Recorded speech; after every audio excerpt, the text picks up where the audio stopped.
Hey pilots, if you're interested in jumping to any part of this video, just check out the chapters at the top of the screen. Greetings Air Hogs pilots, I'm here to teach you how to protect the galaxy with your Air Hogs Star Wars X-Wing vs Death Star Rebel Assault. This is a drone-based battle set that allows you to take part in an X-Wing attack on the Death Star, where you actually have to shoot down the Death Star before it shoots you. So let's start with a few tricks of the trade to get you flying in no time. Your Star Wars X-Wing vs Death Star Rebel Assault set works with an infrared or IR battle system. That means your X-Wing and the Death Star use invisible rays of light to determine if you've hit your target. Don't worry, even though you can't see them, they're there. So it takes some practice to shoot down the Death Star at first, and some hits you're sure were on target might not quite be there. Now let's learn how to control the Death Star. First, turn the Death Star on using its power switch. Then, launch the Death Star using the left trigger button. It will begin to hover autonomously. You can then stop the Death Star at any time by pushing it again. Be sure to point your controller at the Death Star if you press the trigger and nothing happens.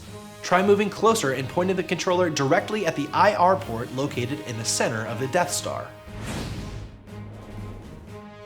The X-Wing vs Death Star Rebel Assault set was designed for indoor battle, so make sure you play in an open indoor area with plenty of room for you and your vehicles to maneuver. With those tips in mind, let's start from the beginning and learn how to power your remote control.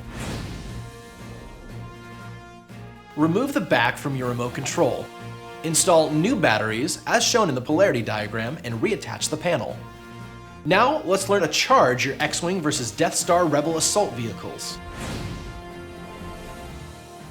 First, switch both your X-Wing and your controller off. Insert the charging plug from the controller into the X-Wing Starfighter. This will begin charging the X-Wing from the batteries in your remote control. The charging indicator will begin to blink red to indicate the X-Wing Starfighter is charging, then turn solid green when fully charged. When charging is complete, return the charging plug to its storage compartment and close it securely. You can also bypass the batteries in your remote control by charging your X-Wing directly from USB. To do so, first plug in a standard USB cable into a computer and the other end of the USB cable into the X-Wing Starfighter. Now let's charge your Death Star. First, switch off your Death Star.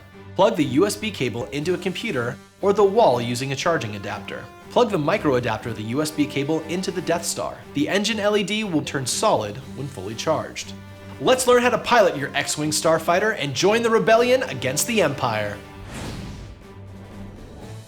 Switch the X-Wing Starfighter on using the sliding power switch. Place the X-Wing Starfighter on a flat, stable surface. This will allow for gyro calibration and ensure a level flight. Now, press the power button on the remote control to turn it on. The X-Wing Starfighter will begin searching and sync with the controller. Move the throttle to its lowest position to enable control. The controller LED will begin to blink. The LED will glow solid when the X-Wing and the controller have synced. Your left stick is your throttle. Lightly push the throttle up until the X-Wing Starfighter takes flight. Taking off may be challenging at first, so practice applying smooth, steady takeoffs without a rapid increase or decrease in power until you get the hang of liftoff. Once airborne, you can change the direction of the X-Wing's flight with the right stick and the X-Wing's rotation with the left stick. Now, let's learn how to battle. Turn on and launch both vehicles. Fire the X-Wing's lasers using the trigger by your right index finger while aiming at the Death Star. When you hit the Death Star, lights will flash and it will shake. But look out, because the Death Star is also firing at you. You won't see the lasers, but they're there. If a vehicle takes 3 successful hits, it has been shot down and will land gently. If you find your X-Wing spinning unexpectedly, you can adjust your flight by simply tapping back with the anti-spin adjusters. This will allow you to adjust the X-Wing's spin and correct your rotation. If your X-Wing is drifting forward and backwards or side to side, tap the anti-drift adjusters next to the directional lever to adjust your pitch and roll. Great job, pilot! You're ready to join the rebellion with your new Star Wars X-Wing vs Death Star Rebel Assault. To learn more, refer to the instruction guide or visit us at airhogs.com.